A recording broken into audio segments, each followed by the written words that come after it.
Salut! Dans cette série de courtes vidéos, je vais vous présenter le module Temps et présence. On va commencer par un aperçu général du module, en plus de vous présenter les différentes façons de pointer dans Gendrix. Finalement, je vais vous expliquer comment approuver les feuilles de temps et comment gérer les banques d'heures de vos salariés. Commençons tout de suite. Dans cette vidéo, nous allons explorer le module complémentaire de Temps et présence pour apprendre comment y naviguer de façon simple et efficace. Commençons par cliquer sur l'icône Présence dans la barre de menu à la gauche de votre écran. C'est ici que vous trouverez les feuilles de présence de vos salariés. Tout d'abord, vous pouvez consulter les présences par salarié ou par journée de travail en sélectionnant l'option juste ici.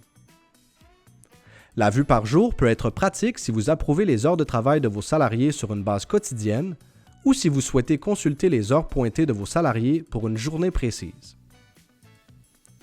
Juste en dessous, vous pouvez afficher la période de paie de votre choix en la sélectionnant dans le menu déroulant.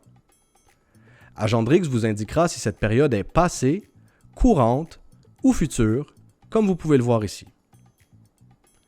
Juste à droite de ce menu, vous pouvez modifier le statut de la période de paie en cliquant sur ce bouton.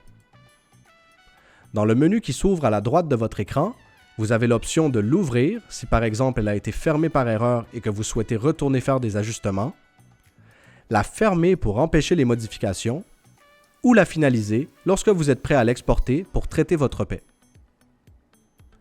Jetons un petit coup d'œil aux filtres disponibles pour personnaliser la consultation de cette page. Tout d'abord, vous pouvez sélectionner des salariés en particulier en entrant leur nom ou prénom et en les séparant par des virgules lorsque vous souhaitez en afficher plusieurs.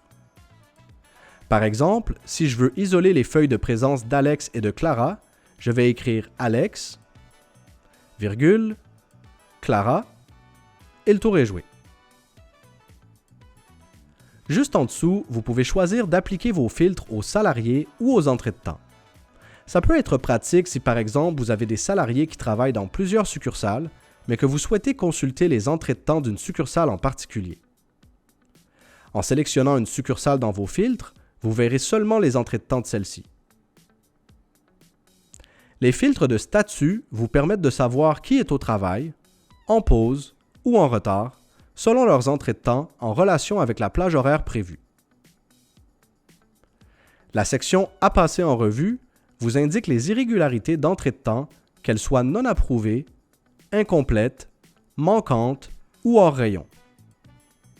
On vous indiquera aussi s'il y a des pauses non terminées ou s'il y a des différences dans les entrées de temps, encore une fois en relation avec la plage horaire prévue pour le salarié en question.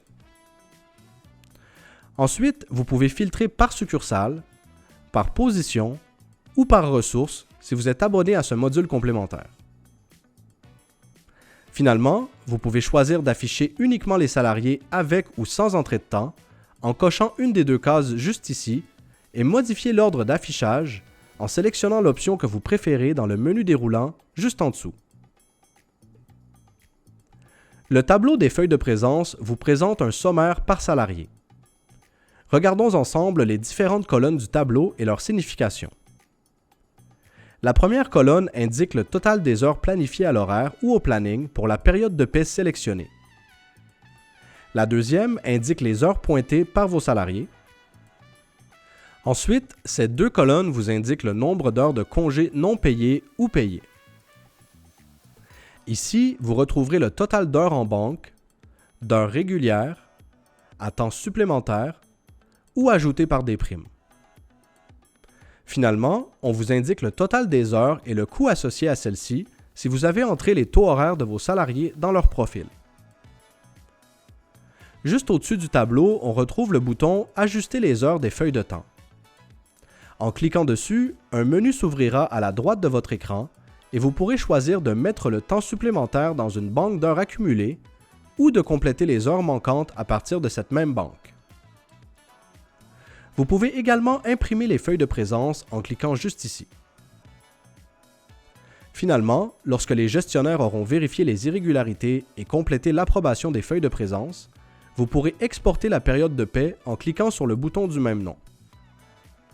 Plusieurs options s'offrent à vous, que vous ayez une intégration de paie ou non. C'est ce qui conclut cette vidéo.